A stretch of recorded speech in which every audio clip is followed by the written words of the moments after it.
Get together పార్టీలో గొడవ జరుగుతుంది.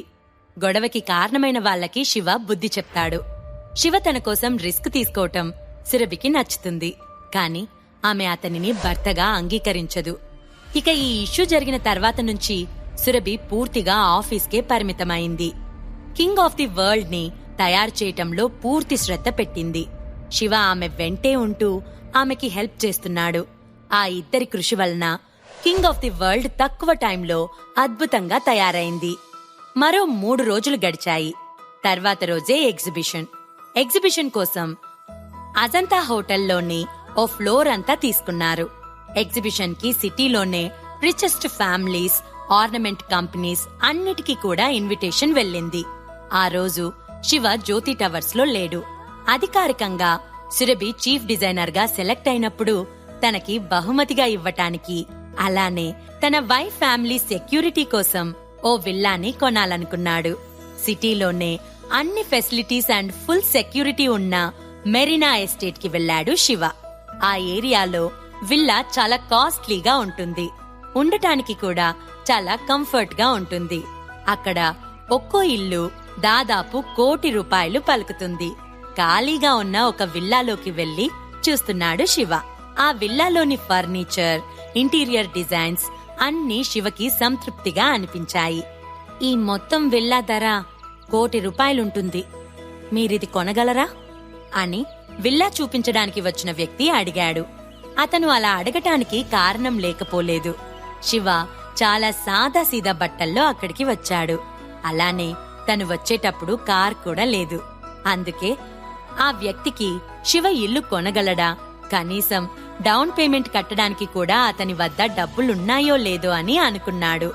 అతను అందుకే విల్లా గురించి కూడా పూర్తి డీటెయిల్స్ శివకి చెప్పడం లేదు. ఇంతలో శివ ఫోన్ రింగ్ అయింది. ఫోన్ తీసి చూశాడు. అవతల నుంచి సురభి. ఆమె తనకి ఫోన్ చేయడం చాలా అరుదు. అందుకే వెంటనే ఫోన్ లిఫ్ట్ చేశాడు. శివ, వెంటనే జ్యోతి టవర్స్ కి రా, కింగ్ ఆఫ్ ది వరల్డ్ కనిపించటం లేదు అని ఏడుపుతో కూడిన స్వరంతో అన్నది సురభి. ఏంటి, ఫినిష్ అయిన ఆర్నమెంట్ కనిపించడం లేదా? సరే, భయపడకు, నేను వెంటనే వస్తున్నాను అని ఆమెకు చెప్పి ఫోన్ పెట్టేశాడు శివ. అక్కడ ఎంత హడావిడిగా ఉందో అతనికి కాల్లోనే అర్థమైంది. తెల్లవారితే ఎగ్జిబిషన్ ఉంది. ముందు రోజు ఆర్నమెంట్ కనిపించకుండా పోయింది అంటే అది ఖచ్చితంగా సురభిని ఇబ్బంది పెట్టడానికి ఎవరో ప్లాన్ చేశారు. జ్యోతి టవర్స్ లో ప్రతి గదికి, చివరికి కారిడార్లో కూడా సీక్రెట్ కెమెరాలున్నాయి. అలాంటిది సేఫ్ లో ఉన్న ఆర్నమెంట్ ఎలా మిస్ అయింది అని ఆలోచిస్తున్నాడు శివ. ఇంతలో శివకి ఇల్లు చూపించిన వ్యక్తి, సార్, మీకీ విల్లాని కొనే ఉద్దేశం ఉందా అని అసహనంగా అడిగాడు.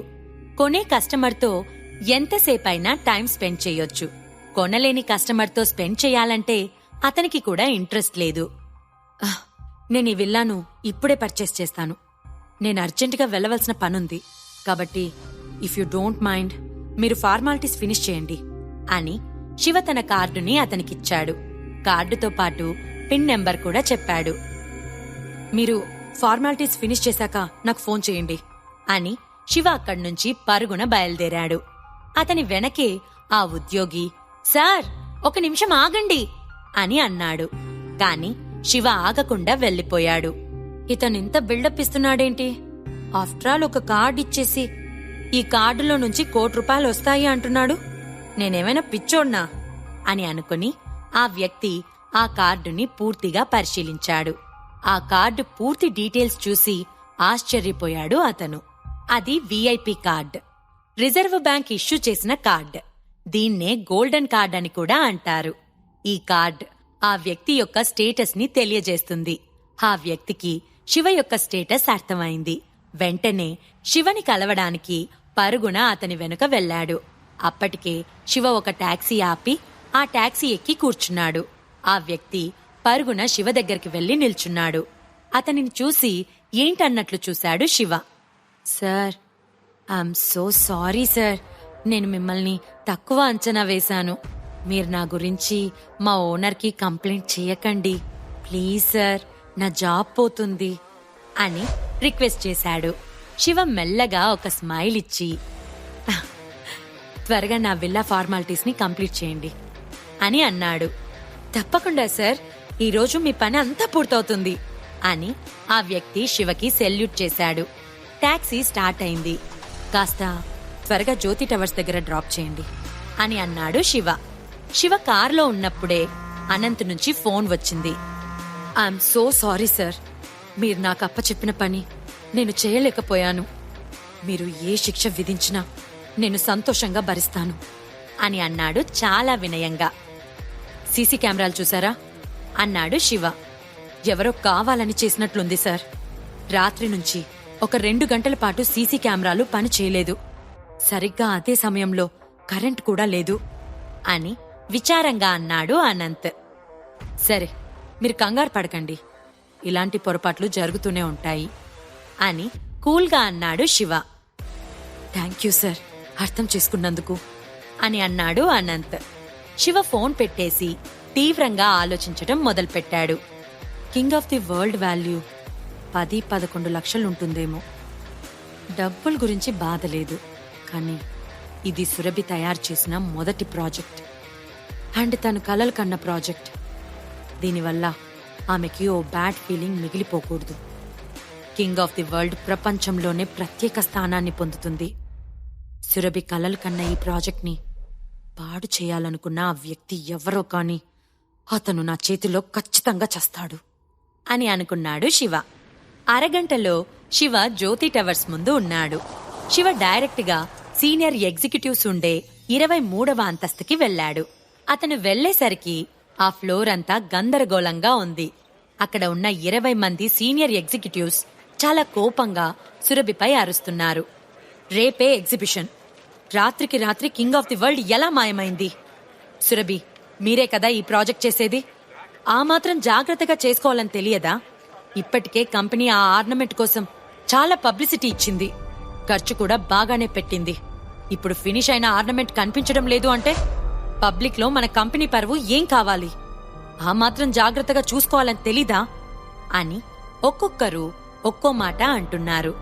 ఏంటి సురభి, బయట వాళ్లతో కుమ్మక్కై నువ్వే ఈ ఆర్నమెంట్స్ ని బయటకు దాటించలేదు కదా? అసలే ఆర్నమెంట్ విలువ 10 లక్షలు అని అన్నది మరో సీనియర్ ఎగ్జిక్యూటివ్. ఆ మాటతో సీనియర్ ఎగ్జిక్యూటివ్స్ అందరూ సురభి వైపు అసహ్యంగా చూశారు. అందరూ తనని పాయింట్అవుట్ చేసి నిందిస్తుంటే సురభి కళ్ళ నిండా నీళ్లతో విచారమైన వదనంతో సైలెంట్ గా ఉండిపోయింది. మీరంతా చాలా తప్పుగా మాట్లాడుతున్నారు. సురభి బయట వాళ్లతో కుమ్మక్కై ఆర్నమెంట్ మిస్ చేసిందని అనటానికి మీ దగ్గర ఏమైనా సాక్ష్యాలున్నాయా? ఉంటే మాట్లాడండి, లేనప్పుడు ఇలాంటి మాటలు మాట్లాడొద్దు అని సీరియస్గా అన్నాడు శివ. హలో శివ, వచ్చావా? నువ్వింకా ఆ ఆర్నమెంట్ తీసుకుని పారిపోయావనుకుంటున్నాను అని జై వచ్చి అన్నాడు. జై మొహంలో సంతోషం కొట్టొచ్చినట్లు కనిపిస్తుంది. అందుకే అతను శివ సురభిల వైపు వెటకారంగా చూస్తున్నాడు. జై, నువ్వేం చెప్పాలనుకుంటున్నావు అని అడిగాడు శివ. నువ్వు అసిస్టెంట్వి మాత్రమే, నీకు మాట్లాడే అర్హత లేదు. ఆర్నమెంట్ మిస్ అయినప్పుడు నువ్విక్కడ లేవు కాబట్టి అనుమానం నీపై కూడా ఉంటుంది. ఆర్నమెంట్ కనిపించకుండా పోవటానికి కారణం నువ్వే అవ్వచ్చు కూడా. And king of the world ornament ఉంచే ప్లేస్ నీకు సురభికి మాత్రమే తెలుసు. అండ్ ఈ ఆర్నమెంట్ వాల్యూ 10 lakhs. మీ లైఫ్ లో ఎప్పుడైనా అంత అమౌంట్ చూసారా? ఆ 10 lakhs పైన ఆశతో అయినా మీరే ఈ పని చేసుండొచ్చని నేను అనుకుంటున్నాను అన్నాడు జై. అది విన్న అందరికీ అదే నిజమేమో అనిపిస్తుంది. ఇక అంతే, అక్కడున్న అందరూ శివని తలా ఓ మాట అనటం మొదలుపెట్టారు. నిజానికి లాస్ట్ టైం నేనిక్కడికొచ్చినప్పుడు సురభి ఒక విలువైన కార్ని పర్చేస్ చేసింది. నేనప్పుడే అనుకున్నాను, కంపెనీ డబ్బు వాళ్ళ సొంతానికి వాడుకుంటున్నారని. ఈ king of the world Jyothi towers దాటించి ఆమె ఇంకేం కొనుక్కుంటుందో అని ఒక అనుమానాన్ని పుట్టించాడు జై. నేనింతకు ముందు ఫినాన్స్ డిపార్ట్మెంట్లో తనపై కంప్లైంట్ ఇచ్చాను. వాళ్ళప్పుడే చర్య తీసుకొనుంటే ఈరోజు ఈ పరిస్థితి వచ్చేది కాదు. అప్పుడే డైరెక్టర్స్ మీటింగ్లో ఆ విషయం సంబంధించి ప్రపోజల్ పెట్టేవాళ్లం. సురభిని కంపెనీ డిస్మిస్ చేసేది. ఈరోజు కంపెనీకి ఇంత నష్టం రాకపోయుండేది అని అన్నాడు జై.